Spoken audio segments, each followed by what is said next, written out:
উল্টো রথযাত্রার দিন ভুল করেও খাবেন না এই তিনটি সবজি।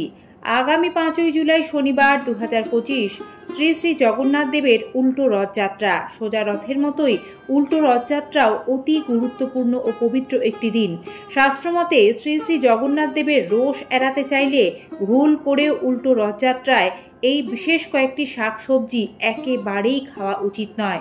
তবে কেন খাওয়া উচিত নয় কারণ সহ আজকের এই পর্বে বিস্তারিত আপনাদের জানাবো। নমস্কার সম্মানীয় দর্শক শ্রোতা, সিংহরায় ডোরবেলের সনাতনী বার্তার নতুন আরও একটি পর্বে আপনাদের সকলকে স্বাগত জানিয়ে আমরা আলোচনার মূল পর্বে প্রবেশ করছি।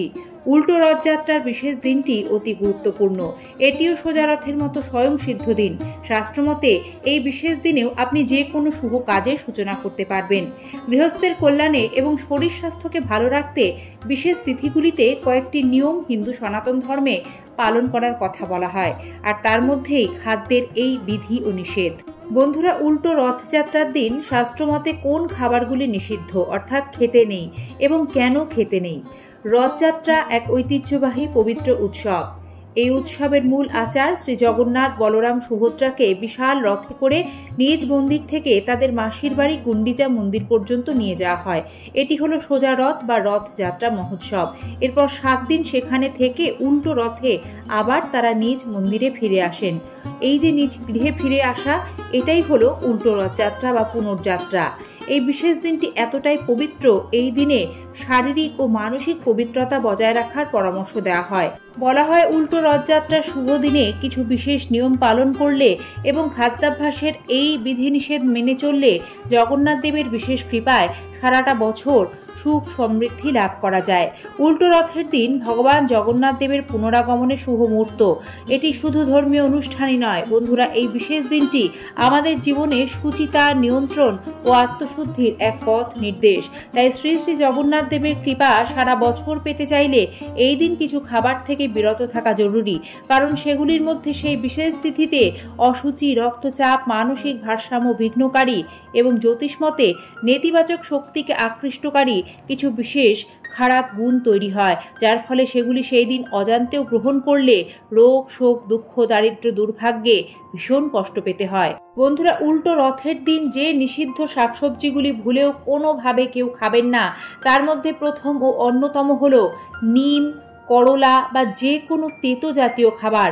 কারণ নিম কাঠ দিয়ে প্রভু জগন্নাথ দেব, বলরাম ও সুভদ্রা মহারানীর বিগ্রহ তৈরি করা হয়। সে কারণে ধর্মীয় দৃষ্টিকোণ থেকে এই নিষেধাজ্ঞা, এবং এ কাজ করলে দুর্ভাগ্যকে নিমন্ত্রণ জানানো হয়। সে কারণে উল্টো রথের দিন ভুল করেও করলা, নিম, কোনো প্রকার তেতো কষা স্বাদের খাবার কেউ কোনোভাবেই খাবেন না।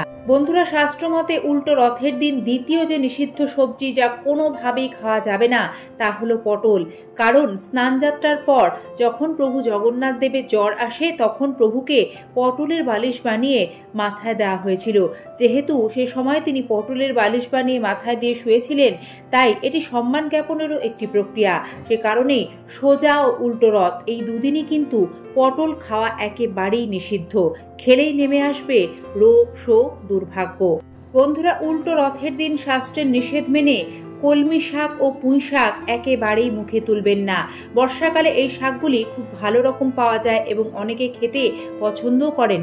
তবে উল্টো রথে এই শাকগুলি খাওয়ার অর্থ শ্রী শ্রী জগন্নাথ দেবের ক্রোধের শিকার হওয়া। কলমি শাক না খাওয়ার পেছনের কারণটি এই রকম। জগন্নাথদেব স্নানযাত্রার পর যখন জ্বরে পড়েন তখন কলমি শাকের বিছানায় প্রভু জগন্নাথদেব শুয়েছিলেন, তাই এই দিন এই শাক খেতে নেই। এবং বিশেষ পূজা ও ব্রতের দিনগুলিতে পুঁই শাক গ্রহণ করলে ব্রত ভঙ্গ হয়, সে তিথির গুণ নষ্ট হয়। তাই এই দিন কলমি ও পুঁই শাক খাবেন না। বন্ধুরা, শাস্ত্রমতে উল্টো রথের দিন কোনো রকম নেশার বস্তু গ্রহণ করতে নেই।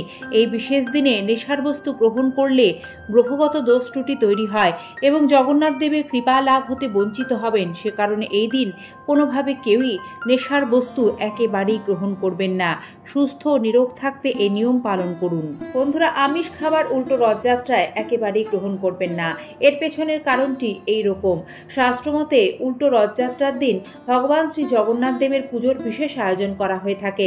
এই দিন অনেকে অনেক শুভ কাজের সূচনা করেন।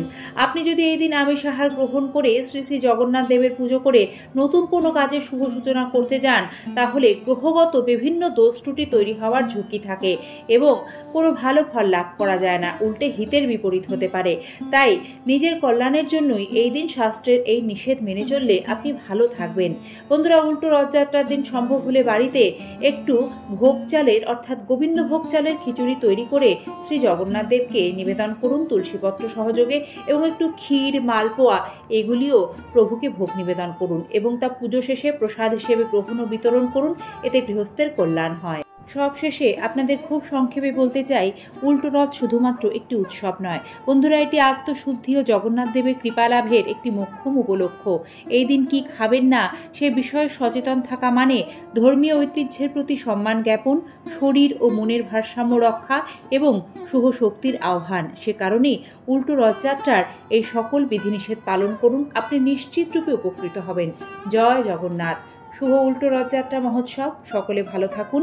আজ এ পর্যন্তই। পর্বটি সম্পূর্ণ দেখার জন্য ধন্যবাদ জানাই এবং সনাতনী বার্তার এই ধারাকে আগামীতে এগিয়ে নিয়ে যেতে আপনাদের সহযোগিতা একান্ত কাম্য। তাই সাথে থাকবেন, ভালো থাকবেন এবং ভিডিওটি ভালো লাগলে অবশ্যই একটি লাইক করার অনুরোধ জানিয়ে আজ এখানে শেষ করছি। ধন্যবাদ। নমস্কার।